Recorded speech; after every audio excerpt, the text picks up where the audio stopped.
ሄሎ ኢሳት ቴሌቪዥን ሄሎ ማን እንበል ከየት ነው? ሄሎ ኢሳት ኢሳት ነጻ የህዝብ ሚዲያ ወትሮም ቢሆን የህዝብ አይንና ጆሮ እንደመሆኑ ይህንን የህዝብ ቅሬታ ማስተናገጃ መድረክ አሰናድቷል። በዚህም ያጋጠሙትን ወይም ያስተዋሉትን የመልካም አስተዳደር ችግር፣ የሙስናና የጉዳይ ገዳዮች ጉድኝት፣ የመብት ጥሰትና ስልጣንን ያለአግባብ የመጠቀም ጸረ ዲሞክራሲያዊ አሰራሮችን ይጠቁሙን። የሚመለከተውን የመንግስት አካል በማነጋገር ተጠያቂነት የሚሰፍንበትን መፍትሄ እናፈላልጋለን። በስልክ ቁጥሮች 0901 4588 45 ወይም 0901 45 11 45 በተጨማሪም በ0944 02 11 11 ይደውሉ። ልናስተናግደው ዝግጁ ነን። ኢሳት ነጻ የህዝብ ሚዲያ። አርዕስተ ዜና። ኢዜማ በሀገራዊ ምክክር ጉባኤው የተነሳው የአዲስ አበባ ጉዳይ ግልጽ እንዲደረግ ጠየቀ። በብዙ ተለጥጦ ቀርቧል ብለን የምናስበው የአዲስ አበባ ጉዳይ ነው። እሱ ላይ የቀረበውን ነገር ክሊር ማድረግ ኢምፖርታንት ነው ብለን እናስበው። የህወሓትና የሻዕቢያ ግንኙነት ዓላማ ኢትዮጵያን መንግስት አልባ ማድረግ እንደሆነ ተገለጸ። ወደ እርስ በርስ ጦርነት ተገብቶ መንግስት አልባ አገር ለማድረግ ፕሮጀክት ነርሶ አሁን የኢትዮጵያ ከውጭ የአሜሪካ ጦር በካሪቢያን መርከብ ላይ በፈጸመው ጥቃት 4 ሰዎች ተገደሉ።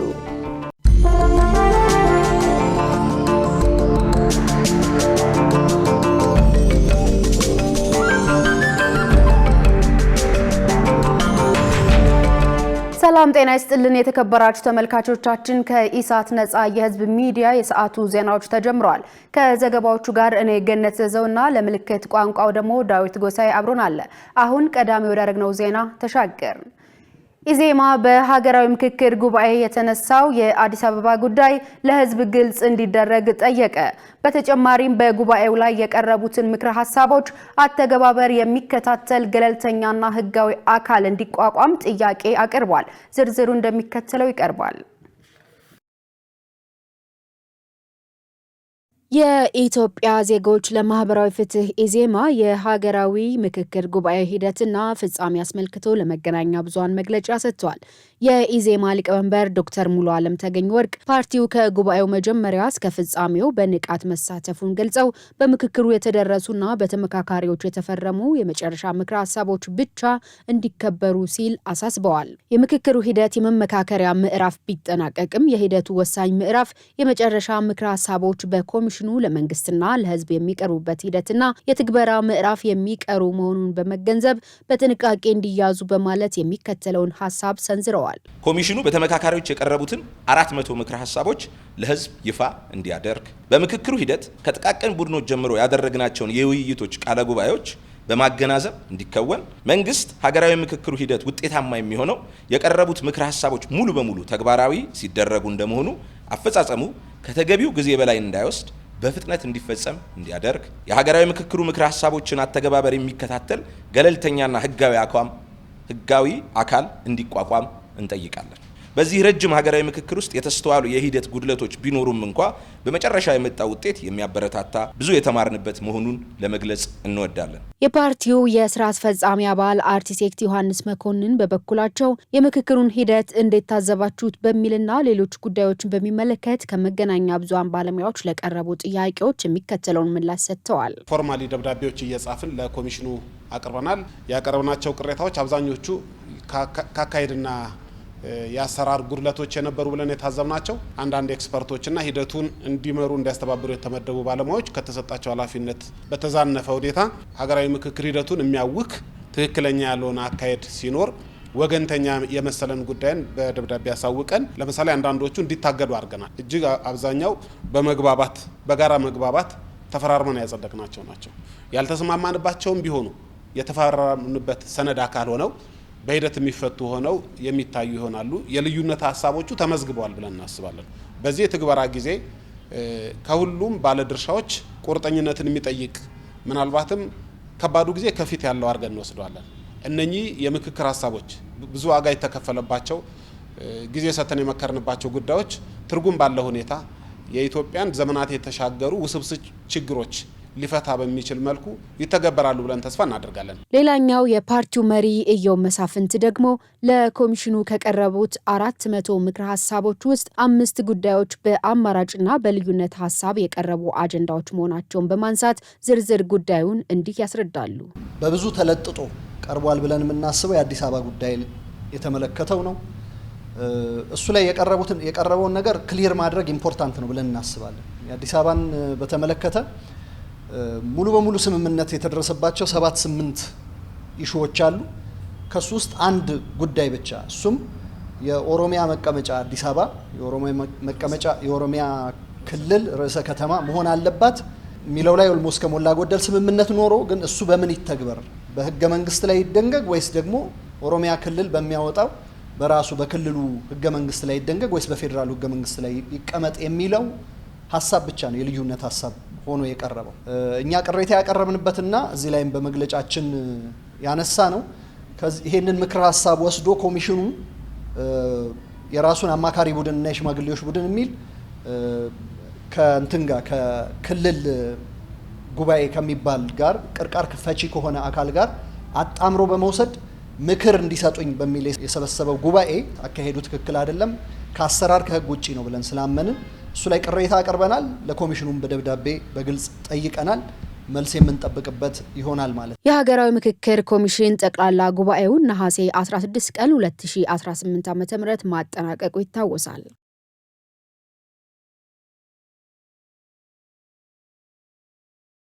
በሌላ ዜና በምክክሩ ጉባኤ ላይ የቀረቡ የውሳኔ ሀሳቦች የሀገሪቱን ችግር የሚፈቱ ናቸው ተባለ። ኢሳት ያነጋገራቸው የፖለቲካ ፓርቲዎች መንግስትም ምክረ ሀሳቦችን ተቀብሎ ተግባራዊ ማድረግ ይጠበቅበታል ሲሉ አሳስበዋል። መሰረት ባዩ ተጨማሪ አላት። ለዘመናት የቆዩትን የፖለቲካ ቁርሾች ለመፍታትና የህዝብ ጥያቄዎችን ለመመለስ የሚረዳ የሀገራዊ ምክክር ጉባኤ ሲካሄድ ቆይቷል። በ4 ዓመታት የዝግጅት ምዕራፍ ውስጥ አልፎ 4000 ወኪሎችን በማሳተፍ ከሐምሌ 8 ቀን 2018 ዓ.ም ጀምሮ ለ38 ቀናት የተካሄደው ይህ ጉባኤ በርካታ ሀሳቦች የተነሱበት መድረክ እንደነበር ተገልጿል። ኢሳት ነጻ የህዝብ ሚዲያም አጠቃላይ የምክክሩ ሂደት ምን ይመስል ነበር፣ ቀጣዩ ስራ ምን ሊሆን ይገባል ሲል በምክክሩ የተሳተፉትን የፖለቲካ ፓርቲዎች ጠይቋል። የነጻነትና እኩልነት ፓርቲ ስራ አስፈጻሚ አባል ከማል ሰይድ ለጥያቄው በሰጡት ምላሽ በጉባኤው የቀረቡት 8 አበይት አጀንዳዎች በሰለጠነ መንገድ ተመክሮባቸው ጉባኤው ተጠናቋል ብለዋል። በተነሱ ሀሳቦች ላይ ሰፊ ውይይት በማድረግ የጋራ መግባባት ላይ መደረሱንም ገልጸው በመጨረሻ ላይ የቀረቡትን የውሳኔ ሀሳቦች ተግባራዊ ለማድረግ ጊዜ፣ በጀትና ጥናት የሚጠይቅ መሆኑን ተናግረዋል። አንዳንዶቹ ትዕግስት የሚፈልጉ፣ ሌሎቹ በጀት የሚፈልጉ፣ ሌሎቹ ታይም ጊዜ የሚፈልጉ እና ተጨማሪ የህግ ማዕቀፍም ጥናትም ጭምር የሚፈልጉ ሰፊ ጉዳዮች ናቸው፣ በሀገር ጉዳይ ስለሆነ ማለት ነው። እኛ ግን እነዚህ ምክረ ሀሳቦች በቀናነት ሀገሪቱን የሚመራው መንግስት የሚችለውን ኢትዮጵያ በምትፈቅደው በአቅሟ ልክ የሚችለውን መተግበር ከቻለ ብዙ ለውጥ ያመጣል የሚል እምነት አለን። ብዙ ነገሮች እንዲለወጡ ነው ሀሳቦቹ የሚያወሩት። እነዚህ ምክክር የተደረሰባቸው የምክር ሀሳቦች የሚያወሩት ኢትዮጵያ በዚህ መልኩ ብትስተካከል፣ ኢትዮጵያ በዚህ መልኩ ብትቀየር፣ ህገ መንግስታችን ላይ ይሄ ማሻሻያ ቢደረግ የተሻለ ሀገር፣ የተሻለ የጋራ ሀገር፣ የተሻለ አካታች የሆነ ስርዓት ይመጣል የሚሉ ናቸው እና እነዚህን መተግበር እንግዲህ የሀገሪቱን እየመራ ያለው ፓርቲ ቁርጠኝነት አቅም ይወስነዋል። የኢትዮጵያ ሶሻል ዲሞክራቲክ ፓርቲ ምክትል ሊቀመንበር ዶክተር ራሄል ባፌ በበኩላቸው ፓርቲያቸው በምክክሩ ሂደት የነቃ ተሳትፎ ማድረጉን ገልጸው ከመግባባት ላይ የተደረሰባቸው ምክረ ሀሳቦችም ችግሮችን የሚፈቱ ናቸው ብለዋል። የምክክሩ ሂደት ውጤታማ የሚሆነው ግን የቀረቡት የውሳኔ ሀሳቦች ተግባራዊ ሲደረጉ ነው ያሉት ሊቀመንበሯ መንግስትም ምክረ ሀሳቦችን ተግባራዊ እንዲያደርግ ጠይቀዋል። አሁን ይሄ ምክረ ሀሳቡ ሲቀርብ ለፓርላማ ይቀርባል ብለን ስንል ለህዝብ ይቀርባል ማለት ነው። የህዝብ ተወካዮች ናቸውና ለአስፈጻሚው የሚቀርበው ፓርት ለመንግስት ይቀርባል። ግን ከሞላ ጎደል ሁሉም ድርሻ ያለው ነው። በትክክል ደግሞ ወደ መሬት ካልወረደ ምንም ስለማይጠቅም ወደ መሬት ይወርዳል የሚል እምነት አለኝና በዛ ልክ በኩሉን መወጣት ይኖርበታል። ህዝብም በህዝብ በኩል ያለው ምክረ ሀሳቡ ወደ መሬት መውረድ ይኖርበታልና ህገ መንግስት አግባብ የሚስተካከል ማሻሻያ ምንም ቢኖር ፖለቲካሊ አሁን ባለው ሁኔታ በአብዛኛው ፖለቲካሊ ያለው መስመር ታይቷል። ፕሮፌሽናል እይታም ያስፈልገዋል ወደዛ ወደሚመለከተው በአግባቡ እንዲሰካካ ለማድረግና የፕሮፌሽናል እይታዎችንም የሚጠይቁ ስራዎች ስለሚኖሩ ሁሉም በአግባቡ ሊታይ ይገባል የሚል ሐሳብ ያለኝ። ችግርን በምክክርና በሰላማዊ መንገድ ለመፍታት የሚደረገው ጥረት ተጠናክሮ መቀጠል እንዳለበት ተመልክቷል። የህወሓትና የሻዕቢያ ግንኙነት ዓላማ ኢትዮጵያን መንግስት አልባ ማድረግ እንደሆነ በክልሉ የሚንቀሳቀሱ የፖለቲካ ፓርቲዎች ገለጹ። በሌላ በኩል ኦሉሴጉን ኦባሳንጆ ወደ ትግራይ ክልል ሄደው ከህወሓት አመራሮች ጋር መነጋገራቸው የመፍትሄው አካል ነው ሲሉ ፓርቲዎች አመልክተዋል። ሰላማዊት ሙልጌታ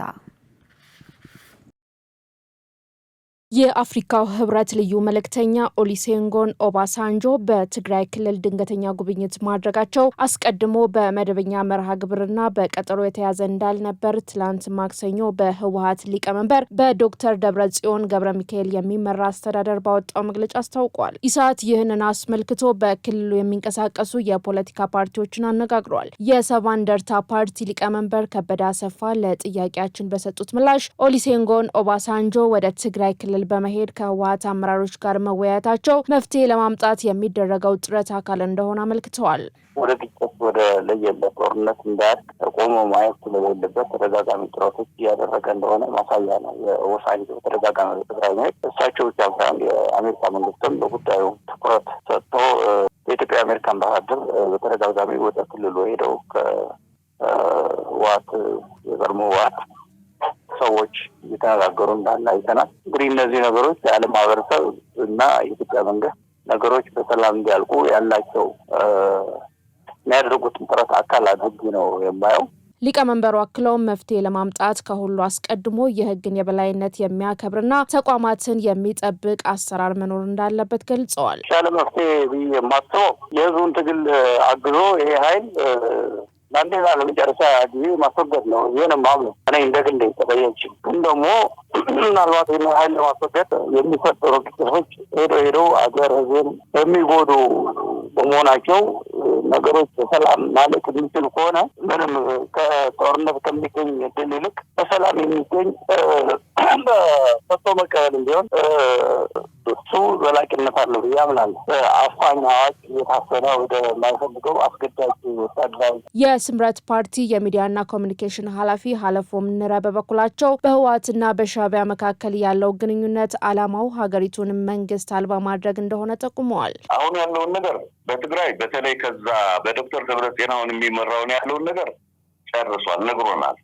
እንዲያውም ከትግራይ ህዝብ ፍላጎት በላይ የመሬትና የተፈናቃይ መመለስ በላይ መንግስት መገልበጥ አለበት ነው። አሁን ሻዕቢያ የሚጠቀምበት ያለው ዘዴ አንድ ነገር ልንገርሽ፣ ብዙ ሰውም ያልገባው ነገር ማለት ነው። ፋኖ የራሱ ጥያቄ አለው። በተለይ በምዕራብና በምናምን አካባቢ መሬት የራያ አካባቢ ምናምን እነሱ ጥያቄ ያላቸውን ነገር እንዴት እናደርጋለን በጽምዶ የሚባለውን ነገር ሻዕቢያ ምንድን ነው ያላቸው? ስለ መሬት ስለ ጥቃቅን ነገር አታንሳውን። የጋራ ጠላት አላችሁ። የጋራ ጠላት አንድ ነገር እስከ መገርሰስ እስከምትደርሱ ድረስ ይሄን ነገር አታንሱ ነው። በትልቅ ነገር ተወያዩ እንጂ ይሄን ነገር ከዛ በኋላ መንግስት ከጣላችሁ በኋላ ኤቭሪቲንግ ትገሩታላችሁ ነው ማለት። ተገናኝታችሁ ይሄን ነገር መስራት ትችላላችሁ ነው የሚለው። አሁን ያሰበው ሻዕቢያ ፕሮጀክቱ ምንድነው? ሁሉንም በሁሉም አቅጣጫ በኢትዮጵያ ጦርነት እንዲከፍቱና መንግስት ገልብጠው ማል መንግስት እንደሚሆን ሁላ ምንም ያስቀመጡት ግልጽ የሆነ ሮድማፕ የለም። እነሱም እርስ በራሳቸው ጥያቄ ስላላቸው ወደ እርስ በርስ ጦርነት ነው የሚገቡት። ከዛ በኋላ ከበስተጀርባ ሆኖ ግብጽም አለች፣ ኤርትራም አለች፣ ሱዳንም አሉ። እች ሀገር መንግስት አልባ የማድረግ አካሄድ ነው ያለው። ወደ እርስ በርስ ጦርነት ተገብቶ መንግስት አልባ አገር ለማድረግ ፕሮጀክት ነድፎ ነው አሁን የሚሄዱት ያለ። ይሄን ነገር ተቀብለውታል እነሱ በተለይ ደብረጽዮን ተቀብለውታል። ትግራይን በተመለከተ የሚነሱ ጥያቄዎች ምላሽ የሚያገኙት ህጋዊ ክልላዊ አስተዳደር ሲኖር ብቻ እንደሆነ የስምረት ፓርቲ የሚዲያና ኮሚኒኬሽን ኃላፊ አመልክተዋል። አሁን የፌዴራል መንግስትን እኛም መውቀስ ካለብን እዛ ያለውን መንግስት ህጋዊ ከሆነና የበጀት ነገር ክልከላ ካለ ይህን ነገር መጠየቅ እንችላለን። አሁን እነዚህ ሰዎች ሁሉንም እንቅስቃሴያቸው በጀታቸው ምናምንም ለጦርነት ነው የሚያውሉት ያሉት። ኦሉሴጉን ኦባሳንጆን የሚያክል እዛ ጋር መጥተው ዝም ብለን ባዶ እጃቸውን ከመላክ ብለው ነው እንጂ ይሄ ነገር ስለተቀበሉት ወይም ይሄ ነገር ስለተመለሰ ሁሉም ነገር ያበቃል ማለት አይደለም።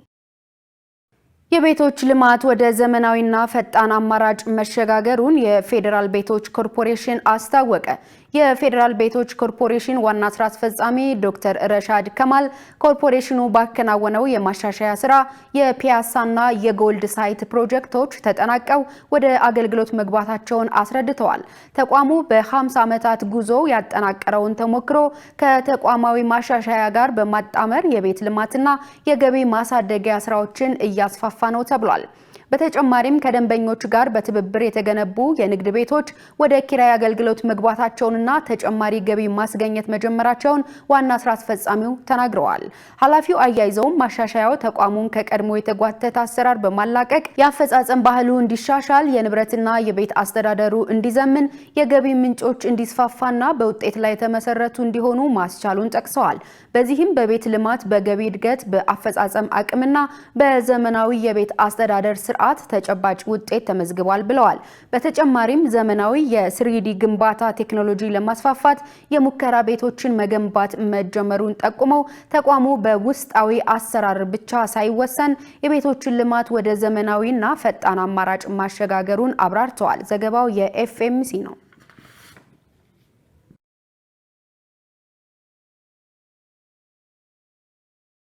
ተመልካቾቻችን ወደ ቢዝነስና የኢኮኖሚ መረጃዎች ከመሸጋገራችን በፊት አንድ መረጃ እናጋራችሁ። የአዲስ አበባ ንግድ ቢሮ በቀጣይ ዓመት የሸማቾችን ፍላጎት ለማርካትና የኑሮ ውድነትን ለመቆጣጠር ዝግጅት አድርጓል ተባለ። የቢሮው ኃላፊ ወይዘሮ ሀቢባ ሲራጅ በ2018 በጀት ዓመት ገበያን ከማረጋጋት አንጻር ስራዎች መከናወናቸውን አስታውሰው በአዲሱ በጀት ዓመትም ገበያውን ለማረጋጋት አቅርቦትን ማሳደግ ቁልፍ መፍትሄ መሆኑን ገልጸዋል። ለዚህ ስኬት ሲባልም ቢሮው በግብረ ኃይልና በተቋም ደረጃ በቅንጅት ለመስራት ዝግጅት ማድረጉን ተናግረዋል።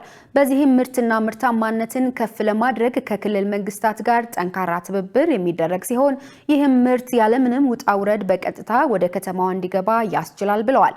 በተጨማሪም በሌማት ትሩፋት የማህበራትና የኢንዱስትሪ ምርቶች በሰንበት ገበያዎችና በግብይት ማዕከላት በኩል ያለ ደላላ ጣልቃ ገብነት በቀጥታ ለሸማቹ እንዲደርሱ እንደሚሰራም ጠቁመዋል። ለዚህም ህገወጥ ነጋዴዎች ያለአግባብ ዋጋ እንዳይጨምሩና ምርት እንዳይደብቁ ለመከላከል ቁጥጥሩ ተጠናክሮ እንደሚቀጥል ወይዘሮ ሀቢባ ገልጸዋል። በመሆኑም ነጋዴዎች ህግ አክብረው እንዲሰሩ ጥብቅ ክትትል የሚደረግ መሆኑን አጽንኦት ሰጥተዋል። ዘገባው የአዲስ ሚዲያ ኔትወርክ ነው።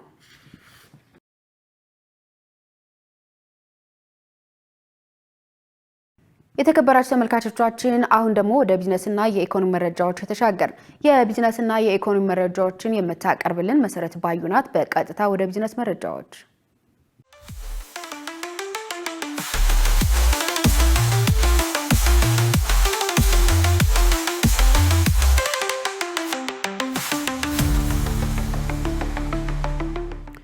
ውድ ተመልካቾቻችን ከኢሳት ነጻ የህዝብ ሚዲያ የዕለቱን የቢዝነስና የኢኮኖሚ ዜናዎች ይዘንላችሁ ቀርበናል።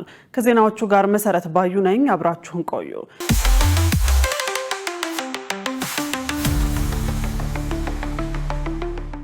የኮይሻን የኃይል ማመንጫ ግድብ ለማጠናቀቅ እየተሰራ ነው ሲል የኢትዮጵያ ኤሌክትሪክ ኃይል አስታወቀ። የፕሮጀክቱ ስራ አስኪያጅ ኢንጂነር መብራቱ ተሾመ አሁን ላይ የግድቡ አጠቃላይ አፈጻጸም ከ77 በመቶ በላይ መድረሱን ተናግረዋል። ግድቡ 201 ሜትር ርዝመት ያለው ሲሆን የኃይል ማመንጫ ቤቱ የቁፋሮ ስራ እንዲሁም የሲቪል ስራው የመጀመሪያ ደረጃ የኮንክሪት ሙሌት ሙሉ በሙሉ መጠናቀቁን ተናግረዋል። 6.4 ሚሊዮን ሜትር ኪዩብ የአፈር ቁፋሮ በማካሄድም አጠቃላይ ግድቡ ከሚፈለገው 7.72 ሚሊዮን ሜትር ኪዩብ የኮንትራት ሙሌት ውስጥ 81.2 በመቶ ያህሉ የኮንክሪት ሙሌት ስራ መከናወኑን አስረድተዋል። የኤሌክትሮ ሜካኒካል ስራውንም በታቀደው ጊዜ ለማጠናቀቅ የሚያስፈልጉ ቁሳቁሶችን መመረታቸውን አመልክተዋል። በዚህም ለፕሮጀክቱ የሚያስፈልገውን ፋይናንስ ተቋሙ በራሱ በመሸፈን ግንባታው እየተፋጠነ እንደሚገኝ ስራ አስኪያጁ አስረድተዋል። የግድቡን ግንባታ በተያዘው በጀት ዓመት መጨረሻ በማጠናቀቅ በጥቅምት 2021 ዓ.ም የመጀመሪያውን ተርባይን ወደ ስራ ለማስገባት እየተሰራ መሆኑንም ስራ አስኪያጁ አብራርተዋል። የፕሮጀክቱን ግንባታ እስከ ግንቦት 2021 ዓ.ም ድረስ ሙሉ በሙሉ ለማጠናቀቅ ታቅዶ እየተሰራ እንደሚገኝም አረጋግጠዋል። በ3 ቢሊዮን ብር የሚገነባው የድሬዳዋ ከተማ የንጹህ መጠጥ ውሃ ማስፋፊያ ፕሮጀክት በሚቀጥሉት 6 ወራት ውስጥ እንደሚጠናቀቅ የከተማው ውሃና ፍሳሽ ባለስልጣን አስታወቀ። የድሬዳዋ ከተማ አስተዳደር ውሃና ፍሳሽ ባለስልጣን ስራ አስኪያጅ አቶ መሐመድ ሙሴ ለጋዜጣ ፕላስ እንደገለጹት አሁን ላይ የፕሮጀክቱ የሲቪል ስራ ከ85 በመቶ በላይ፣ የኤሌክትሮ ሜካኒካል ስራው ደግሞ 40 በመቶ ደርሷል። በመሆኑም የኤሌክትሮ ሜካኒካል ስራ ብዙ ጊዜ ስለማይወስድ ፕሮጀክቱን በተያዘለት ጊዜ ለማጠናቀቅ እየተሰራ እንደሚገኝ አብራርተዋል። ፕሮጀክቱ በከተማው አስተዳደር ሙሉ አቅም በ3 ቢሊዮን ብር የሚገነባ ሲሆን ሲጠናቀቅም የከተማዋን የንጹህ መጠጥ ውሃ ሽፋን አሁን ካለበት 45 በመቶ ወደ 70 በመቶ ከፍ ያደርገዋል ብለዋል። አሁን ላይ በከተማዋ ያለው የንጹህ መጠጥ ውሃ አቅርቦት ከተማዋን የሚመጥን አለመሆኑን የጠቀሱት ስራ አስኪያጁ ፕሮጀክቱን በተያዘለት ጊዜ በማጠናቀቅ ማህበረሰቡን የንጹህ መጠጥ ውሃ ተጠቃሚ ለማድረግ ጥረት እየተደረገ መሆኑን አንስተዋል። የድሬዳዋ ከተማ የኢንዱስትሪና ንግድ ማዕከል በመሆኑ አስተማማኝ የውሃ አቅርቦት መኖሩ ለፋብሪካዎች፣ ለሆቴሎችና ለኢንዱስትሪ ፓርኮች እድገት ከፍተኛ አስተዋጽኦ ያበረክታል ያሉት አቶ መሐመድ አዳዲስ ኢንቨስትመንቶችን በመሳብ ለከተማዋ የኢኮኖሚ እንቅስቃሴ ማድረግም ትልቅ ድርሻ እንዳለው ተናግረዋል። አዲስ ቻምበርና የቻይናው ዓለም አቀፍ የውጭ ንግድ ልማት ቢሮ በጋራ ለመስራት የመግባቢያ ሰነድ ተፈራረሙ። ይህ የጋራ ስምምነት ቻይና ለአፍሪካ ሀገራት የፈቀደችውን የዜሮ ታሪፍ የንግድ ዕድል ተከትሎ የተደረገ መሆኑን አዲስ ቻምበር አስታውቋል። በተጨማሪም ስምምነቱ የሁለቱን ሀገራት የንግድ ልውውጥ የሚያሳድግና የኢትዮጵያ አምራቾች በቻይና ሰፊ ገበያ በቀላሉ ተጠቃሚ የሚሆኑበትን መንገድ የሚያመቻች መሆኑ ተጠቅሷል። በአሁኑ ወቅት በቻይናና በኢትዮጵያ መካከል ያለው የንግድ ሚዛን ልዩነት ሰፊና ወደ ቻይና ያደላ ሲሆን ይህንን ልዩነት ለማጥበብ አዲስ ቻምበር በስፋት እየሰራ መሆኑ ተገልጿል። ስምምነቱን በአዲስ ቻምበር በኩል ዋና ጸሐፊው አቶ ዘካሪያስ አሰፋ ፈርመውታል። ባለፈው ሳምንት ሁለቱ አካላት በመተባበር የኢትዮ ቻይና የቢዝነስ ኮንፈረንስና የንግድ ለንግድ ግንኙነት በአዲስ አበባ ሸራተን ሆቴል ማከናወናቸው ይታወሳል። በመድረኩ ላይም የአዲስ ቻምበር አባል ኩባንያዎች ከ340 ሚሊዮን ዶላር በላይ የሚገመት የንግድ ስምምነት መፈራረማቸው ይታወቃል። ዘገባው የቢዝነስ ዴሊ ነው። በሐረሪ ክልል በኢንቨስትመንት ዘርፍ በተፈጠረው ምቹ ሁኔታ ውጤታማ መሆናቸውን ባለሀብቶችና ወጣቶች ገለጹ። በክልሉ ያለው የኢንቨስትመንት አማራጭ ከከፍተኛ ትምህርት ለተመረቁ ወጣቶች የስራ ዕድል እየፈጠረ መሆኑም ተመልክቷል። ባለሀብቶችም የክልሉ መንግስት የኢንቨስትመንቱን ዘርፍ ለማበረታታት በሚያከናውነው ተግባር ውጤታማ እያደረጋቸው መሆኑን ለኢዜአ ተናግረዋል። በሐረር ከተማ በኢንቨስትመንት ከተሰማሩ ባለሀብቶች መካከል የሐምዲ ሜዲካል ሰርጂካል ሴንተር ባለቤትና ስራ አስኪያጅ ዶክተር ኑረዲን አህመድ እንደገለጹት የክልሉ መንግስት መሬት ከመስጠት ጀምሮ የተለያዩ ድጋፍ በማድረግ ለኢንቨስትመንት ስራ ምቹ ሁኔታ ፈጥሮላቸዋል። በዚህም አሁን ላይ ግንባታቸውን ከ90 በመቶ በላይ ማጠናቀቃቸውን ጠቁመው በቀጣይ 6 ወራት ወደ ተሟላ ስራ እንደሚገቡ አመልክተዋል። በከተማው በሆቴል ቱሪዝም ዘርፍ ኢንቨስትመንት ላይ የተሰማራውና የሐረር ፕላስ ሆቴል ስራ አስኪያጅ የሆነው ወጣት ሄኖክ ተስፋዬ በበኩሉ የክልሉ መንግስት ከግንባታ ጀምሮ እስካሁን አስፈላጊውን ድጋፍ ስላደረገለት የሆቴሉን ግንባታ አጠናቆ ወደ ስራ በመግባት ውጤታማ መሆኑን ገልጸዋል። የሐረሪ ክልል ኢንተርፕራይዝ ልማትና ኢንዱስትሪ ቢሮ ምክትል ኃላፊ ሐምዲ ሰልሃዲን እንደገለጹት ባለፉት ዓመታት በክልሉ የኢንቨስትመንት ልማት ላይ የተከናወኑ ተግባራት አበረታችና መነቃቃትን የፈጠሩ ናቸው ብለዋል። በዚህም የክልሉ መንግስት ለኢንቨስትመንት ዘርፍ ትኩረት ሰጥቶ እየሰራ መሆኑን ጠቁመው ወደ ኢንቨስትመንት የገቡ ባለሀብቶችም ወደ ምርት እንዲገቡ የሚደረገው ክትትልና ድጋፍ ተጠናክሮ መቀጠሉን አስታውቀዋል። ውድ ተመልካቾቻችን አሁን ደግሞ በእለቱ በተመረጡ ባንኮች ያለውን የውጭ ምንዛሬ ዋጋና የብሔራዊ ባንክ የወርቅ ግብይት መረጃ ተከታትለን እንመለስ።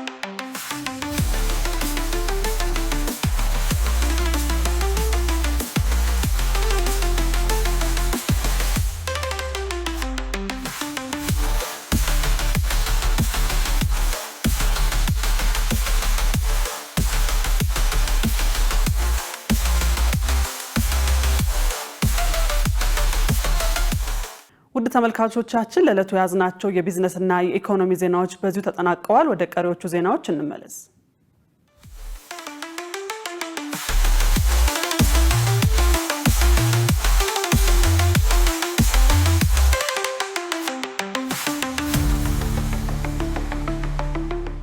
ወደ ውጭ ዜና ተሻገርን። ዋሽንግተን ከኢራን ጋር የንግድ ግንኙነት የሚያደርጉትን ሀገራትና ኩባንያዎች አስጠነቀቀች። በሌላ በኩል ኢራን አሜሪካ የጀመረችውን የኢኮኖሚ ጦርነት በጦር ሜዳ የገጠማትን ሽንፈት የሚያሳይ ነው በማለት ኮንነዋለች። ዮሐንስ ተስፋ ተጨማሪ አለው። አሜሪካ በኢራን ላይ በሚጣሉ ተከታታይ አዳዲስ የኢኮኖሚ ማዕቀቦችን ይፋ ያደረገች ሲሆን ከቴህራን ጋር የንግድ ልውውጥ የሚያደርጉ ሀገራት ላይም ዛቻዋን አሰምታለች። የዚህ እርምጃ ዋና ዓላማ ወራት ያስቆጠረው ግጭት እልባት ባላገኘበት በአሁኑ ወቅት የኢራንን ኢኮኖሚ ማሽመድመድ ነው። የዋሽንግተን የግምጃ ቤት ጸሐፊ ስኮት ቤሰንት ይፋ እንዳደረጉት ኦፕሬሽን ኢኮኖሚክ አውትካስት በተሰኘው አዲሱ የማዕቀብ ዘመቻ በመካከለኛው ምስራቅ፣ በእስያና በአውሮፓ የሚገኙ 60 የኒውክሌር፣ የሚሳኤል፣ የነዳጅና የሳይበር ተቋማትና ግለሰቦች ኢላማ ተደርገዋል። ይህ የኢኮኖሚ ጫና የዓለምን የንግድ ልውውጥ ሊያስተጓጉልና ዓለም አቀፉን ኢኮኖሚ ሊያናውጥ እንደሚችል ተሰግቷል። እነዚህ እርምጃዎች ተግባራዊ የሚደረጉት ኢራናውያን ከፍተኛ የዋጋ ግሽበትን፣ የኑሮ ውድነትንና የሀገር ውስጥ ገንዘብ የመግዛት አቅም መዳከምን እየተጋፈጡ ባሉበት ወቅት ነው። ይህ የኢኮኖሚ ጫና ከቅርብ ጊዜው የኢራን ጦርነት ውድመት፣ ከ10 ዓመታት ማዕቀብና ከሀገር ውስጥ አስተዳደራዊ ድክመቶች ጋር ተዳምሮ የከፋ ተጽዕኖ አሳድረዋል። ይህ በእንዲህ እንዳለ ኢራን ከአሜሪካ ጋር ሌላ ወታደራዊ ግጭት ውስጥ ትገባለች ወይስ ወደ ዲፕሎማሲያዊ ድርድር ትመለሳለች የሚለው አሁንም በእርግጠኝነት አይታወቅም። ፕሬዚዳንት ዶናልድ ትራምፕ የሆርሙዝ ወሽመጥ ከፈንጂዎች የጸዳ መሆኑን በመግለጽ በድጋሚ ለማጥመድ የሚሞክር ማንኛውም መርከብ እንደሚጠፋ ለኢራን ማስጠንቀቂያ ሰጥተዋል። በኢራን ላይ የፋይናንስ ማዕቀቡን ይበልጥ ለማጥበቅ በማሰብ የአሜሪካው ፕሬዚዳንት የዓለም መሪዎች ከቴህራን ጋር ያላቸውን ግንኙነት እንዲያቋርጡ ጥሪ እያቀረቡ ነው። ዩናይትድ ስቴትስ በየትኛውም አይነት ዓለም አቀፍ ሕግና ደንብ ላይ ባልተመሰረተ አካሄድ እንዲሁም አንዳችም ትክክለኛ ምክንያት ሳይኖራት ሌሎች ሀገራት ከአቻዎቻቸው ጋር ያላቸውን የንግድ ግንኙነት እንዲያቋርጡ ለማስገደድ በማስፈራራትና ኃይል በመጠቀም ላይ ትገኛለች። ይህ ስትራቴጂ በራሱ አሜሪካ ወታደራዊ ውድቀቷን አምና ስለመቀበሏ ማሳያ ነው ስትል ኢራን ትሞግታለች። የአሜሪካ ማዕቀብ የፈጠረው ተጽዕኖ ዝርዝር ጉዳዮች ገና ሙሉ በሙሉ ባይገለጹም በቴህራን የተፈጠረው የነዳጅ እጥረት አሽከርካሪዎች ረጅም ሰልፍ እንዲሰለፉ አስገድዷቸዋል። በአሜሪካ የባህር ኃይልና በኢራን መካከል በተፈጠረው እገዳ ምክንያት ህዝቡ ከፍተኛ የኑሮ ጫና እየገጠመው ቢሆንም ኢራናውያን ግን ይህ ለሀገር ሲባል መከፈል ያለበት ዋጋ ነው ይላሉ። የኢራንን ነዳጅ በነፃ መውሰድ ይፈልጋሉ። እኛ ግን አንፈቅድላቸውም። አሜሪካ ሽንፈቷን አምነው ለመቀበል እያፈገፈገች ነው። ነገር ግን መላው ዓለም መሸነፏን ያውቃል። እኛ ማዕቀብን አንፈራም። ማናቸውም የፋይናንስ ተቋማቱ፣ የንግድ ድርጅቶቹ፣ አውሮፕላን ማረፊያዎቹ ወይም የመንግስት ተቋማቱ ለኢራን የትኛውንም አይነት ድጋፍ እንዲያቀርቡ የሚፈቅድ ሀገር እጅግ የከፋ የኢኮኖሚ መዘዝ ይገጥመዋል ሲሉ ፕሬዚዳንት ትራምፕ በማህበራዊ ሚዲያ ገጻቸው ላይ ጽፈዋል። ሆኖም መሬት ላይ ያለው ሁኔታ ግን የተለየ ነው። ይህ እርምጃ ከቴህራን ባለፈ በሌሎች ላይም ተከታታይ ተጽዕኖ እያሳደረ ሲሆን የአጸፋ እርምጃዎች ሊወሰዱ እንደሚችሉም ስጋት ፈጥሯል። ቻይና ከኢራን ጋር ያላት የንግድና የኢኮኖሚ ትብብር መስተጓጎል እንደሌለበት አስጠንቅቃለች።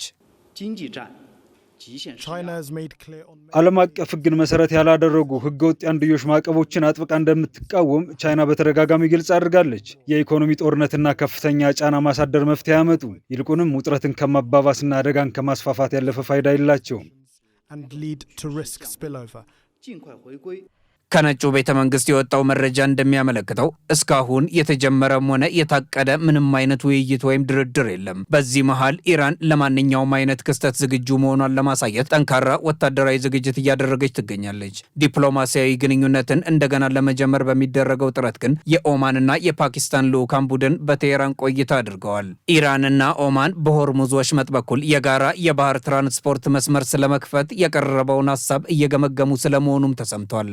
ይህ ሁሉ ውጥረት እንዳለ ቢሆንም የዲፕሎማሲ በር አሁንም ክፍት መሆኑን ኢራን ትናገራለች። ቴህራን በአሜሪካ ላይ እምነት መጣል ከቻለች ግጭቱን በድርድር ለመፍታት እንደምትመርጥ ለረጅም ጊዜ ስትገልጽ ቆይታለች። ነገር ግን ያ እምነት መገኘቱ እጅግ አጠራጣሪ ነው። ዜናውን ስናጠናቀር አልጀዚራና ቲአርቲ ወርልድን በመረጃ ምንጭነት ተጠቅመናል። በሌላ ዜና የአሜሪካ ጦር በካሪቢያን ባህር በመርከብ ላይ በፈጸመው ጥቃት 4 ሰዎች መገደላቸውን አስታወቀ። ዋሽንግተን እርምጃው የእዝ አዘዋዋሪዎችንና አሸባሪዎችን ኢላማ ያደረገ ነው ብትልም የሰብአዊ መብት ተሟጋች ግን ጥቃቱን ከህግ ውጭ የተፈጸመ ግድያ ሲሉ ኮንነውታል። የአሜሪካ ጦር በካሪቢያንና በምስራቅ ፓሲፊክ ውቅያኖስ በሚገኙ መርከቦች ላይ በፈጸመው ጥቃት እስካሁን የሞቱት ሰዎች ቁጥር 210 ደርሷል።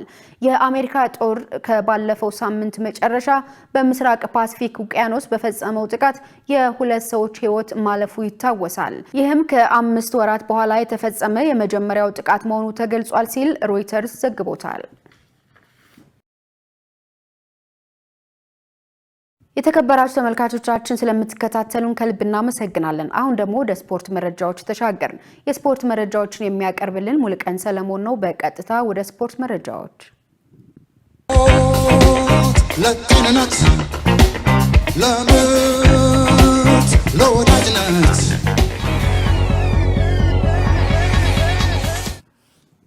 ሰላም ጤና ይስጥልን ተመልካቾቻችን፣ ከኢሳት ነጻ ሚዲያ ለምሽቱ ያዘጋጀናቸውን የስፖርት መረጃዎች ይዘን ቀርበናል። ከመረጃዎቹ ጋር ሙልቀን ሰለሞን ነው።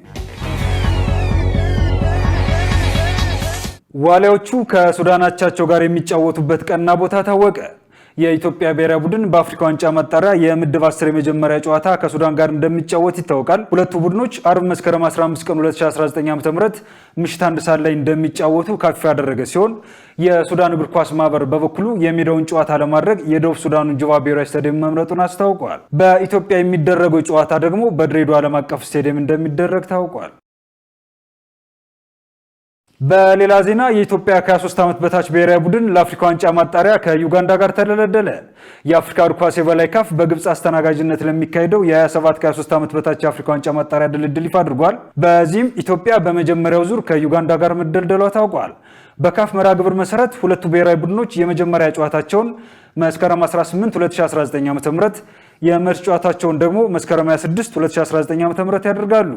በደርሶ መልስ ውጤት የሚያሸንፈው ብሔራዊ ቡድን ደግሞ በሁለተኛው ዙር ከሞሮኮ ጋር ይጫወታል። የኢትዮጵያ ንግድ ባንክ ሴቶች ቡድን ግማሽ ፍጻሜውን ተቀላቀለ። በካፍ ሴቶች ሻምፒዮንስ ሊግ የሴካፋ ዞን ማጣሪያ በመሳተፍ ላይ የሚገኙት ንግድ ባንኮች ግማሽ ፍጻሜውን መቀላቀላቸውን አረጋግጠዋል። በመጀመሪያው የምድብ ጨዋታ የጅቡቲውን ኢጆኬን 11-0 በማሸነፍ በሁለተኛው ጨዋታ በዩጋንዳ ኳምፔ ሙስሊም ኔዲስ 1-0 የተሸነፈው የኢትዮጵያ ንግድ ባንክ ከ3 ምድቦች ጥሩ ሁለተኛ በመሆን ግማሽ ፍጻሜ ማለፉን አረጋግጠዋል። የግማሽ ፍጻሜው ጨዋታ የፊታችን ቅዳሜ ከቀኑ 7 ሰዓት ጀምሮ እንደሚደረግ ተገልጿል። ብሩኖ ፈርናንዴዝ የእንግሊዝ ፕሮፌሽናል እግር ኳስ ተጫዋቾች ማህበር የዓመቱ ምርጥ ተጫዋች ተብሎ ተመረጠ። ብሩኖ ፈርናንዴዝ የእንግሊዝ ፕሮፌሽናል እግር ኳስ ተጫዋቾች ማህበር የ2025-26 የውድድር ዘመን የዓመቱ ምርጥ ተጫዋች ተብሎ ተመርጧል። ፖርቹጋላዊ የ31 ዓመት አማካይ ፈርናንዴዝ በውድድር ዓመቱ 21 ለግብ የሆኑ ኳስ አመቻችቶ በማቀበል የፕሪሚየር ሊጉን ሪከርድ መስበሩ አይዘነጋም። በዚህም በፈረንጆች 2010 ዋይን ሩኒ ሽልማቱን ካሸነፈ በኋላ የመጀመሪያው የማንቸስተር ዩናይትድ ተጫዋች ሆኗል። ፈርናንዴዝ በ25-26 የውድድር ዓመት ከተጫዋቾች የዓመቱ ምርጥ ተጫዋችነት በተጨማሪ የእንግሊዝ ፕሪሚየር ሊግ የዓመቱ ምርጥ ተጫዋች፣ የእንግሊዝ እግር ኳስ ጸሐፊዎች ማህበር የዓመቱ ምርጥ ተጫዋችና የማንቸስተር ዩናይትድ የዓመቱ ምርጥ ተጫዋች ተብሎ ተመርጧል። በተጨማሪም የማንቸስተር ሲቲው ኒኮ ሮሊ የዓመቱ ምርጥ ወጣት ተጫዋች ሽልማትን አሸንፏል። ተመልካቾቻችን ከኢሳት ነጻ ሚዲያ የሚተላለፉላችሁ የምሽት የስፖርት ዜናዎቻችን እንደቀጠሉ ናቸው። ወደ ዝውውር መረጃዎቻችን እለፍ። ማንቸስተር ዩናይትድ ካሜራውያኑን አማካይ ካርሎስ ባሌባን ከብራይተን ማስፈረሙን ይፋ አደረገ። ክለቡ ለ22 ዓመቱ ተጫዋች ዝውውር 70 ሚሊዮን ፓውንድ የሚደርስ የዝውውር ሂሳብ መክፈሉን አስታውቋል። ተጫዋቹ በማንቸስተር ዩናይትድ ቤት ለአንድ ተጨማሪ ዓመት የመቆየት አማራጭ ያካተተ የ5 ዓመቱን መፈረሙ ተገልጿል። ኒውካስል ደግሞ የማንቸስተር ሲቲውን አማካይ ኒኮ ጎንዛሌዝን ለማስፈረም መስማማቱ ተዘግቧል። ኒውካስል ለ4 ዓመቱ ስፔናዊ ዝውውር 48 ሚሊዮን ፓውንድ እና ተጨማሪ 4 ሚሊዮን ፓውንድ ለመክፈል እንደተስማማ ዘ አትሌቲክስ ዘግቧል። ማንቸስተር ሲቲ በበኩሉ የፓልሜራሱን የክፍ ተጫዋች አለን ኤላስን ለማስፈረም ተስማምቷል። ሲቲ ለ2 ዓመቱ ብራዚላዊ ተጫዋች ዝውውር አጠቃላይ 40 ሚሊዮን ዩሮ እንደሚከፍልም ተዘግቧል። ሌላኛው የእንግሊዝ ክለብ ኖቲንጋም ፎረስት ሊያም ዴላፕን ከቸልሲ ለማስፈረም መስማማቱን ተዘግቧል። ኖቲንጋም ፎረስት ለተጫዋቹ ዝውውር የክለቡ ሪከርድ የሆነ ዋጋ 45 ሚሊዮን ፓውንድ ይከፍላል ተብሏል። ተመልካቾቻችን ከኢሳት ነጻ ሚዲያ ለምሽቱ ያዘጋጀናቸው የስፖርት መረጃዎቻችን የተከታተሏቸውን መስሎ ነበር። ከመረጃዎቹ ጋር ሙልቀን ሰለሞን አብራችሁ ቆየው። መልካም ጊዜ ይሁንላችሁ። ለጤንነት ለወዳጅነት ተመልካቾቻችን ከኢሳት ነጻ የህዝብ ሚዲያ ወደ እናንተ ሲደርሱ የቆዩ ዜናዎች በዚሁ ተጠናቀዋል። ከዘገባዎቹ ጋር እኔ ገነት ዘዘውና ለምልክት ቋንቋው ደግሞ ዳዊት ጎሳዬ አብሮን ነበር። ሰናይ ጊዜ እንደሆነላችሁ ከወዲሁ ተመኘን።